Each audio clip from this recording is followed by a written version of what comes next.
is a group of people who jointly oversee the activities of a company. For-profit businesses, non-profit organizations, and government agencies have a board of directors.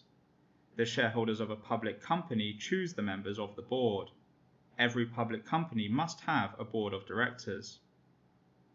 Members who make up the board of directors vary from business to business.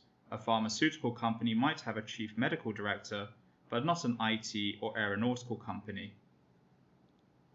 In public companies, the board of directors is a group of people who the shareholders elect to establish company policy. Board members must also make decisions on key issues. They should represent the interests of the management. A public company is a company whose shares are bought and sold freely by members of the public. Its share price is quoted on a stock exchange. The board of directors has many functions. Here are some of them.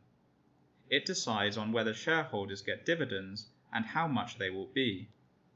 Board members approve annual budgets, and they appoint, support, and assess the CEO. Board members hire and fire top executives, and they decide on executive compensation. Board members also establish broad company policies.